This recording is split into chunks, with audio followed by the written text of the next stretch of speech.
Sekarang kita masuk kepada kebijakan afirmasi.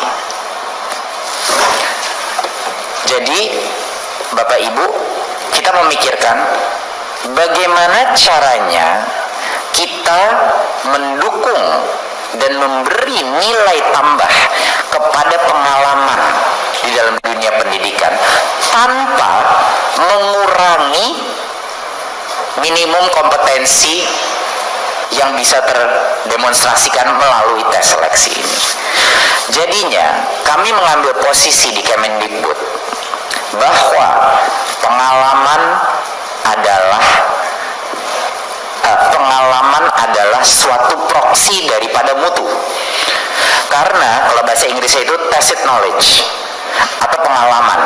Hal-hal yang tidak bisa diukur oleh tes itu harus juga dinilai, seperti pengalaman berguru dan lain-lain. Nah, jadinya setelah juga dengan Pan RB dan melakukan berbagai macam negosiasi, jadi kita menentukan adalah kita akan memberikan bonus point untuk passing grade. Jadi apapun passing grade-nya, peserta dengan umur 40 ke atas, ya, 40 tahun ke atas dan berstatus aktif selama 3 tahun terakhir mendapat bonus nilai kompetensi teknis sebanyak 75 poin. Jadi total poinnya itu nanti 500 poin. Jadi esensialnya dia mendapat 15% bonus. Ya, 15% bonus untuk itu. Dan bukan hanya untuk yang di umur 40, peserta-peserta penyandang disabilitas juga mendapat nilai bonus sebanyak 10% dari maksimal bonus. Jadinya ini adalah kebijakan afirmatif tanpa mengorbankan minimum kompetensi yang dibutuhkan untuk para siswa. Jadi itu adalah kompromi yang kita harus lakukan. Pertama, kita harus lindungi siswa kita. Kedua, kita harus memberikan nilai tambah untuk pengalaman, Bapak Ibu. Karena pengalaman itu ada nilainya yang belum tentu bisa dites. Gitu. Jadi itu adalah landasan filosofis daripada afirmasi ini. Afirmasi ini bukan kita berikan karena ya memang sudah lama bekerja, bukan.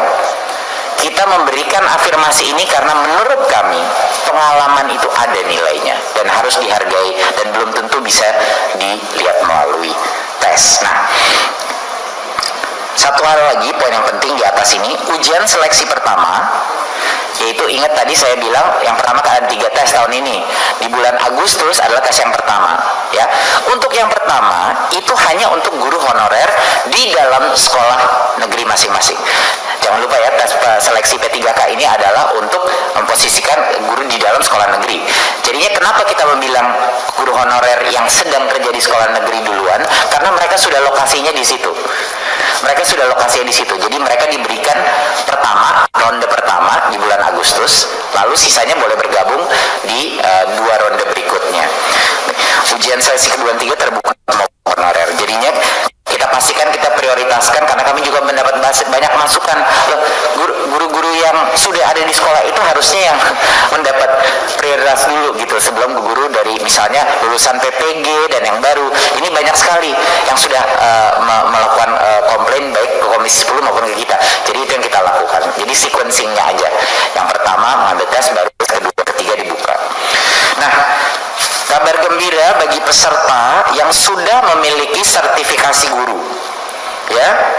Jadi tes kompetensi ini, tes seleksi guru P3K ini ada beberapa komponennya, Bapak Ibu. Ada komponen teknis, ada komponen manajerial, sosiokultural, dan ada komponen wawancara atau esai tertulis yang dikirim.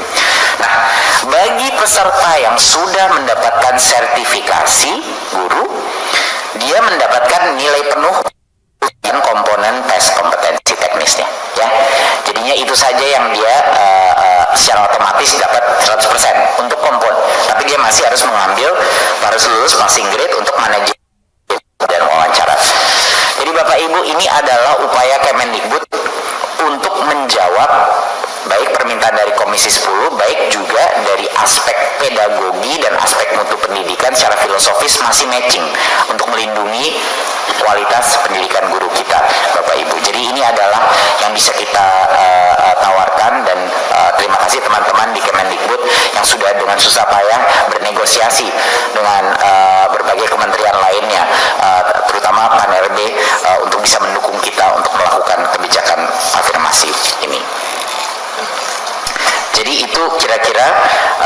Bapak Ibu mengenai program afirmasi P3K dan jadi poin yang pertama tadi saya ulang sedikit.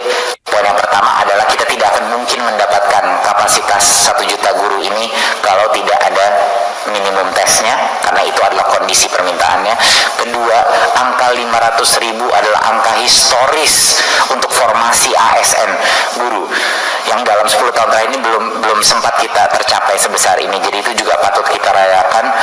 Ketiga adalah isunya lebih mendalam daripada sosialisasi, bukan hanya sosialisasi, tapi kepercayaan daerah bahwa pemerintah pusat akan benar-benar menalangi biaya ini, dan itu ya kerja keras kita. Itu membutuhkan waktu dan pendekatan. Dan yang keempat adalah bahwa walaupun 500.000 itu pun saya rasa kalau kita mengasumsi semua guru honorer mengambil tes, berapa persentase yang masuk, saya rasa akan masuk. Tapi pun kalau tidak masuk, yang lebih lulus di atas itu, mereka akan secara otomatis bisa menggunakan angka itu untuk formasi pada saat formasi daerah mereka terbuka tahun berikutnya.